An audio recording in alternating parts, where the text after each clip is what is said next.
today I'm going to be making wraps for fajitas, tortillas, enchiladas, etc. Now I'm going to make two types here. I'm going to make regular wraps here, but here I have a recipe using buckwheat. So this one is going to be totally gluten free. Let's get started.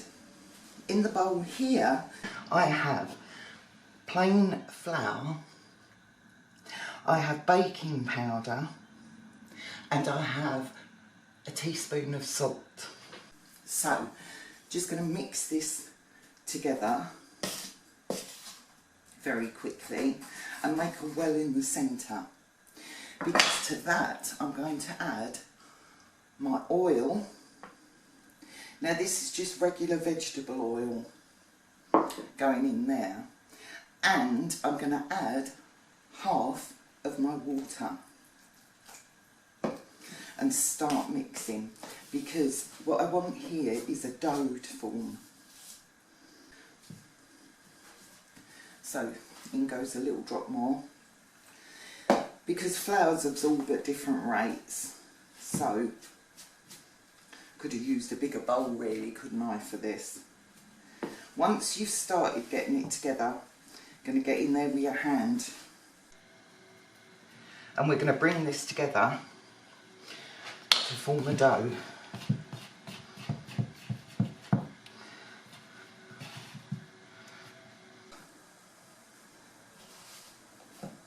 Right, I've picked up as much as I can there, so I'm going to tip it out onto my board now and knead this for just two minutes. There we go. So let's knead this together. This will make a fairly stiff dough at this stage, and it should, as you can see, start coming off your fingers and not being quite so sticky. Now I've doubled my recipe, so what we want to do is cut this down. If you're doing it, you'll cut it into 6 pieces for large, very large, and 8 for slightly smaller. So we're going to make this into a sausage of a sort of fairly even thickness, and then we're going to cut them into pieces.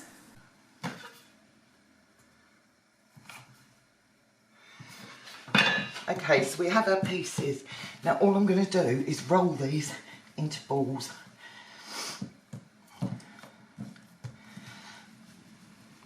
You don't need any extra flour here. Roll them into a ball and just push them down. So you've got little discs going on. There we go. And all we're going to do is we're going to cover these with a tea towel, and we're going to leave them to stand for 2 hours. Because that will soften up that dough and make it really nice to roll out. Now for the buckwheat wraps, and these are slightly different. Now, in France this is called farine de sarrasin. That is buckwheat. Now in here I've got my buckwheat flour, I've got a good teaspoon of corn flour, because we need something in here to sort of glue it together, because buckwheat has no gluten.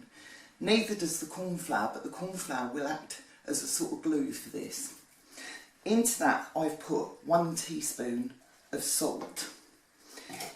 And all I'm going to do is mix this together. Again, make a well in the centre. I'm going to add warm water. I'm just going to scrape all the bits down with my spoon, and then again I'm going to get in here with my hands. Yeah. This is now quite sticky at this stage. Here we go. Let's just pull it all together. And we're going to do the same as we did with the other one. There we go. Now this will stick more than the last one. And we should get 8 out of here. And we're going to do exactly the same. We're going to make these into discs, put them on a tray, covered, for at least an hour to 2 hours, and that will soften this up nicely and make it ready to roll out. Okay, so I've rested my buckwheat wraps, and I'm going to start with those first. So, using the buckwheat, obviously, because we don't want gluten in this, I'm going to roll this out. Now the pan I'm using is 11-inch, 34 centimetres. I've got my pan on a medium heat. So here we go. Now I'm using my small rolling pin only because I find it a lot easier. I don't want to squish these down too much, and I'm trying to get a decent shape going on here. Now I've only cut these for small galettes, but you can do these bigger if you prefer. I just find with one hand that the smaller ones are easier to hold. Just keep it floured and be careful because it will split if you go too thin. Get in there. Oh. I've made a square one. Look at that. I was hoping for round, but I've ended up with one that's square. Then gently lift it up. Now we're just going to cook this until we start getting some bubbles on top. We've got a few bubbles appearing here. I may turn my heat up a bit. I would normally do this on the gas over there, but so you can see it, I need to put it over here. Then flip it over. Oh, I did it in one bit. Now we're just going to cook the bottom of that. As soon as it's looking dry and bubbly, whack it out. Put it on your plate and immediately cover with a tea towel. There we go. Next one. Actually, it smells really good. And then we're going to flip it over. So it's about 30 seconds each side. There we go. There's my second one coming off. Now I'm just going to stack these on this plate.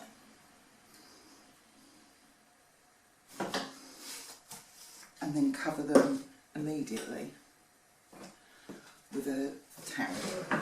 And you just keep going like that until you're done. I'll see you when I'm ready to do the next ones. Well, I've rested my little bundles here. I do need to keep them covered because they will dry out quite quickly. I've got a plate ready. I have some oil. I've got a pan that I've literally just brushed a little bit of oil on. Now I'm using my larger pan, but you can make your tortillas as big or as small as you want. I tend to like mine a little bit smaller because with one hand they're a lot easier to handle.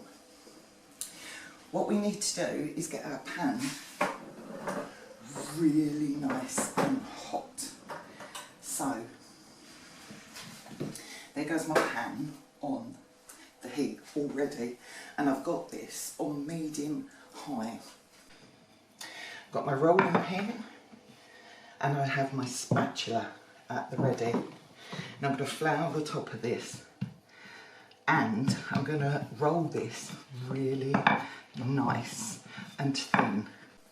And I'm going to very try to make a nice shape, because let's move this out of the way a minute and then you'll be able to see what I'm doing.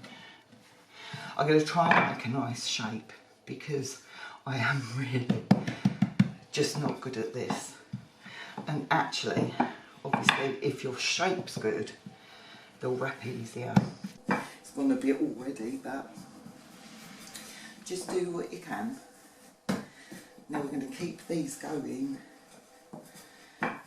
until they're really quite thin.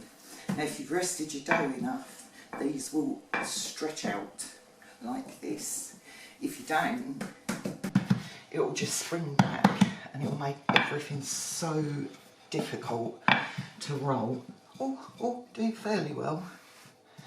Oh, look, here we go. Now I'm not making mine enormous because as I said, I have trouble wrapping if they're enormous. You'll know when you get thin enough because you start getting bubbles underneath here. Like little air bubbles seem to appear. Here we go. Getting there. Make sure you've rolled that middle up. Now I can actually see my mat through this, and that's what you're aiming for, nice and thin.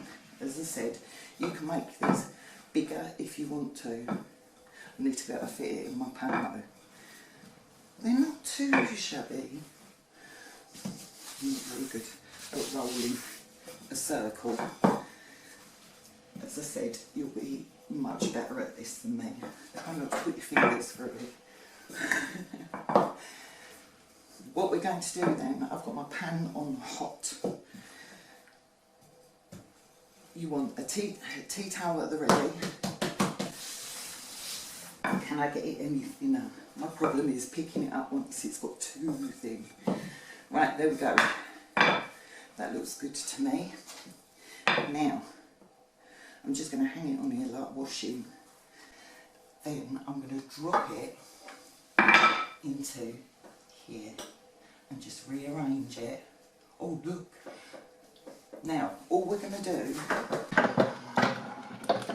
is cook this. Look at the bubbles appearing. You can see those, I do believe. Once you've got bubbles appearing in this all over, we're going to flip it. There we go. And that's all we're going to do. Cook for a couple of... Oh, that's a flour on the bottom of it. Cook it literally a couple of minutes that side. Beautiful. Pop it straight on your plate. Again, we're waiting for the bubbles. We want the bubbles to arrive, and here they are. Soon as you've got them, don't overcook these because they will just dry out. Flip. And again, a couple of minutes on that side. Doesn't matter if they're not coloured. Really doesn't matter. Mine aren't coloured very much because I'm not using a lot of oil on these. I'd prefer not to. There's some oil in the recipe and that's it. Bubbling up again. Off. Onto my stack and cover it immediately. This will stop them from drying out. There we go. And you just keep on like this. Well, here are my beautiful wraps. I did do some very good shapes on this this one here. These, I took my time and I did a bit better. Now I'm going to keep them covered. These will keep, if you put these in plastic, wrapping plastic, then these will keep in the fridge for a good few days, and then all you need to do is just warm them up a bit, either in the microwave really quickly for the white ones. For the buckwheat, you want to really use those straight away because they don't reheat very well, they dry out a lot. But look, now all I've put in here today is ham and cream cheese because I quite like it, but I thought it would be good for a taste test. going to start with my buckwheat. Oh.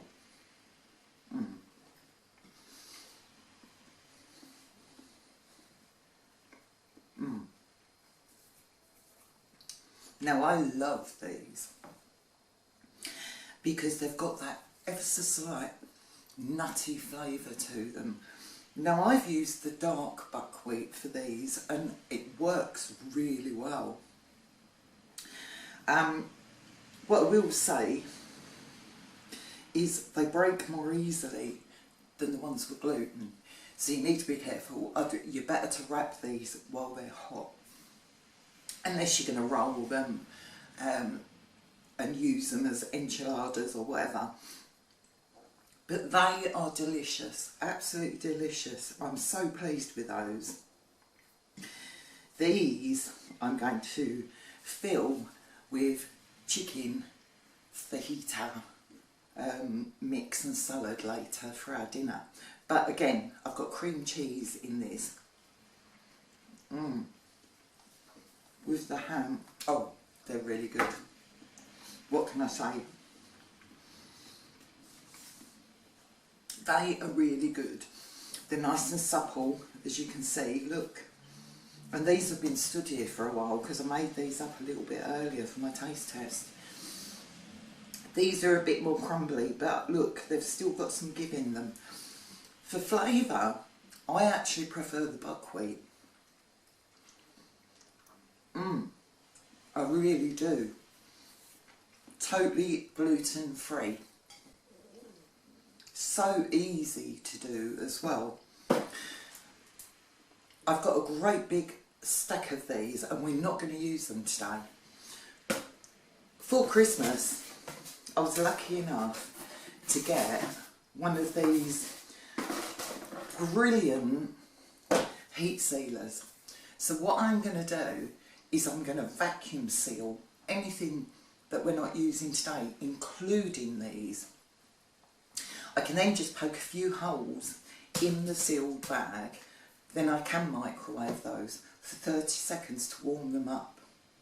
If you've got one of these, they are absolutely brilliant, honestly.